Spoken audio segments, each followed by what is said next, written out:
ашигт малтамлын хууль бас хэлцэх хэсгээ ярихаар орж ирж байгаад нь би бүр талархаад байгаа. Энэ хуулийг бол бид зайлшгүй ярих ёстой. Зайлшгүй өөрчлөх шаардлагатай болчихсон юм хууль. Бараг өөрчлөгдөөгүй зүйл заалт байна уу гэж үзвэл одоо цөөхөн бах. Энэ 16 жилийн хугацаанд. Бараг ирэмдэг зэрэмдэг болгоод энэ тэндээс ноочин цоочин болгочихсон, хоорондоо уялдаа байжчихсан энэ хуулийг өөрчлөх нь зүүн эсний хэрэг юм аа. Тэгээ надад нэг 3 асуулт байна. Нэгдүгürt энэ одоо баяжмал дээр бид нар хувь хүдэр баяжмал бүтээгдэхүүн гээд 3 төрлөөр нь гаргаж агаад амнат авах одоо хувь хэмжээ бол өөр өөр байгаа. Татварын хэмжээнүүд өөр өөр байгаа.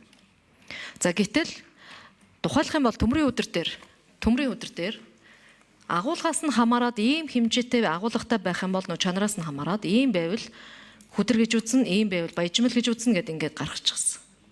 А яг хүдэр нь өөрөө баяжмлын хэмжээний чанартай байгаад баяжмлаар гаргасан тохиолдолд бид нар хүдрээр нь татвар авч чаддгүй баяжмлаар нь аваа явж исэн тохиолдол байсан шүү дээ.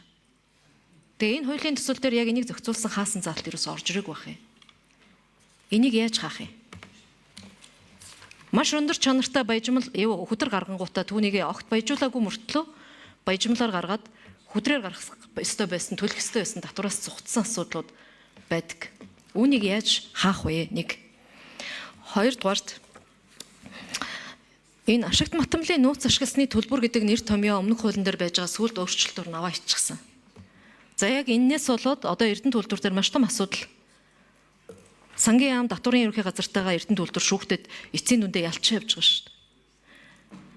Өөрөөр хэлбэл ашигт матамлын нууц ашигласны төлбөр гэдэг бол эдийн засгийн хувьд үр ашиг өгөх тэр ашигтай ашигт малтамлаас л бид нар төлбөр авна уу гэхээс биш. Дагалдах элементэд нь ороод хор болж байгаа, нөгөө хорт бодис болж байгаа, эргээд реалти буюу нөгөө пенальти буюу одоо төлбөр төлж байгаа энэ нэрзүүд дээр навчаад ашигт малтамлын татварыг автоматар авчиж тавьчихдаг. Шууд агуулгынх нь хувь хэмжээг нь хараад салгаж болохгүй зүйл дээр тоос болоод хаягдж байгаа эрдсүүд дээр навч амнаа тавьчихдаг. Дэлхийн хаанч байхгүй жишг. Энийг хаа зохицуулсан зохицуултын жишээл бол хаана байна вэ? За гуравт нь Эрдэнтийн амнаатыг хэвээр нь үлдээнэ гэд ингээд орж ирж байгаа. Энэ Эрдэнэт гэж юу яатсан газар юм бэ? Яагаад энэ хуулийн өөрчлөлтөнд хамаарч болохоо байцсан юм бэ?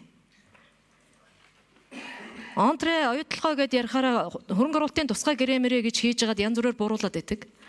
Ганц одоо ажиллаж байгаа үйлдвэрээ ингээд бүх зүйлээр нь дарамтлаад татаад байдаг. Энэ үйлдвэр өөрөө цаашаад яаж хөгжих юм бэ? Ямар ч хөрөнгө оруулалт хийх боломжгүй боллоо шүү дээ.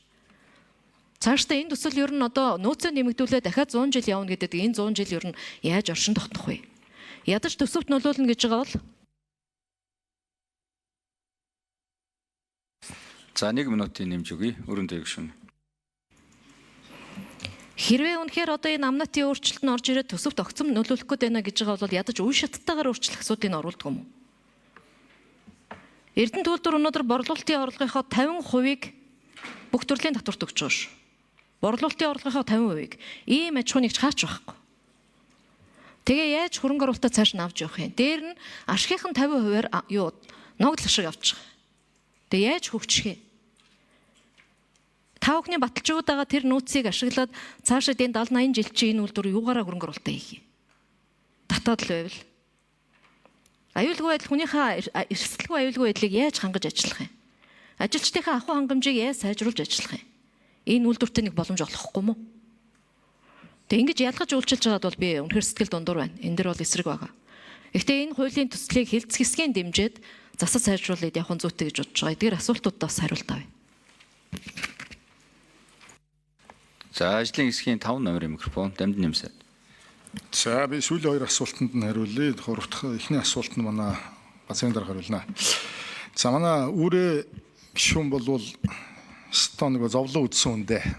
Энэ улсын баяжуулах Эрдэнэ төлөвлөрөг өдөртөжсэн энэ газрын одоо амьдралыг бүрэн мэдж байгаа зэсийн салбарт бол яг гардаж ажиллаж исэн. Яг л зовлонгийг хилж байна.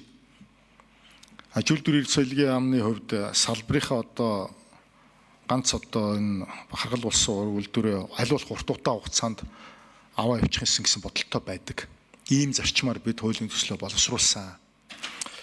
Эрдэнэ төлөвлөрийн амнаатыг хэвээр үлдээн гэдэг дээр бол бид уулын баяжуулах Эрдэнэ төлөвлөрийнхэнтэйгээ зөвшөлдсөн.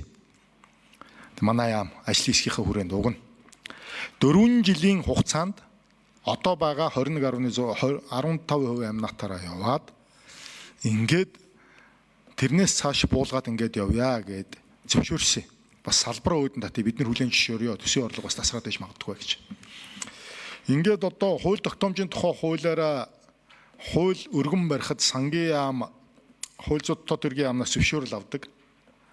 Тэгэхээр энийг хугацаагүй болгохгүй бол энэ хуулийг чи өргөн барихыг зөвшөөрөхгүй гэдэг ийм шаардлага тавиад байгаа. Тэгэхээр одоо үүрэг гишүүнтэйгээ санал нэг байна. Сорчилж олборлох байхгүй юу яг үнэндээ. Одоо ингээд ийм өндөр амнатаар явбал 100 жил ашиглах уурхайг 80 жил болгоно. 1 тонн шороог ухаж гаргаж ирээд хүдрийг ухаж гаргаж ирээд 10 г зэс авах боломжтой байсан бол ийм өндөр амнаттай байхаар 20 г авахтайг нь ухаал 10-ыг нь хаяа явдаг. Хайрын орд واخгүй. Мэргэжлийн яамны хувьд бол ийм барь суурьтай байгаа. Улсын хурлын ажлын хэсгээр засаа явах боломжтой гэж үзэж байгаа. За дагалдах элемент мөн ялгаагүй. Дагалдах элемент дээр зардал гаргадаг болохоос орлого олддог. Үнэн судалгаа байгаа. Дагалдах элемент дээр амнат тавьсан бараг цор ганц ус байгаа бох манах. Би одоо салбарын сайдын хувьд бол салбарынхаа энийг бол хэлж байна. Гэхдээ одоо өргөн барьсан одоо хууль дээр бол нөгөө зөвшөөрөл маань болоогүй учраас одоо арга юу ингээд орцсон. А гэхдээ улсын хурал дээр энийгээ засаад яриад явчихад бас боломжтой гэж үзэж байгаа. За нэг асуултанд манай уулуурхан бодлогын газрын дараа намжсүр хариул. За ажлын хэсгийн 6 дугаар микрофон. 1 минут. За өөрийн төвийн гишүүний асуултанд хариулъя. За ашигт малтмалын хуульд бол суур 5% ашигт малтмалын нөөцийн төлбөр дээр нэмэгдүүлэх өсөн нэмэгдэх ашигт малтмалын нөөцийн төлбөрийг хөдөр байжмал бүтээгдэхүүнд зах зээлийн үнийн өсөлтөөс хамааруулж ногдуулах зохицуулттай. За ашигт малтмалын нөөцийн төлбөрийг ингээд энэхүү төмөр дээр жишээнд та ярьлаа. Тэгээд төмөр дээр ногдуулахдаа бид нар хөдөр байжмал бүтээгдэхүүний нөгөө ангилал тооцсон засгийн газрын 2011 оны 193 дугаар тогтоол заасны дагуу агуулгаар нь тодорхойлж зааж өгдөг. За энэ агуулга дээр бол одоо 57-оос дээш хувийн агуулгатай бүтээгдэхүүнийг бол төмрийн байжмалд хамруулахаар 20-с 57 хүртэлх нь бол хөдрөөр тооцохоор бол тусгасан байдаг. За энийг бол цаашлаад бол бид нар бол холбогдох стандартт нэг өөрчлөлт оруулаад стандарт оруулсан өөрчлөлтөө засгийн газрын тогтоолд давхар өөрчлөлт оруулах замаар энэ асуудлыг шийдвэрлэх боломжтой. За өрөөндөө гишүүн тодруулга. Тэр одоо засгийн газрын тогтоолоор ингээд агуулгаар нь заасан байгааг чи мэдээд байгаа юм л да. Бид нар энэ дэр тавьдаг хяналт гэж байхгүй шүү дээ. Гэхдээ баяжуулах процесс яваагүй байхад хэлээр баяжмал гэд гарч байгаад нь бид нар хяналтаа тавьж чадахгүй байдаг шүү дээ. Тэгээ ямар стандартыг яаж өөрчлөх энэний дараа? Ямар журманд ямар өөрчлөлт оруулах гэж байгаа? Тэрийг тодорхойлж өгч. Энд би ямар механизм, ямар процесс хийх гэж байгаа юм бэ? Процесс нь хаягдаад байна гэж асууад байгаа байхгүй юу?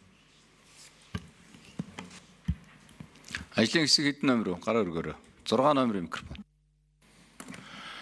За хөдөр төмрийн өдрийн техникийн зохицуулт шаардлага гэдэг бол стандартч хэмжээ зүүн газраар 2 жилийн өмнө манай батлуулсан байгаа. Уул нь бол энэ стандарт дээр бол бид нар баяжуулсан бүтээгдэхүүн гэж юу хэлэх юм бэ гэдэг нь дан ганц агуулга биш. Одоо хөдрийн ширхэглэж гэдэг юм уу ийм зохицуултуудыг тэдэс эдэн миллиметрийн хооронд ингэж бүртэлсэн бүтээгдэхүүнийг баяжуулсан процесс орсны дараа бол баяжмал гэж үзнэ ч гэдэг юм. За ийм бол шаардлагуудаа бол тавьдсан. Эсвэргээрээ нөгөө амнат ногдуулах зорилгоор баталж байгаа аргачлал маань бол зүгээр агуулга заачаад байгаа. Тэгээ бид нар бол ийм бүтээгдэхүүн стандартаа айл болох үндэсний хэмжээнд мөрж байгаа стандартаа энэ засгийн газрын 2011 оны 193 дугаар тогтоолдоо оруулж өгөх бол чиглэлийг баримтлан ажиллаж байгаа.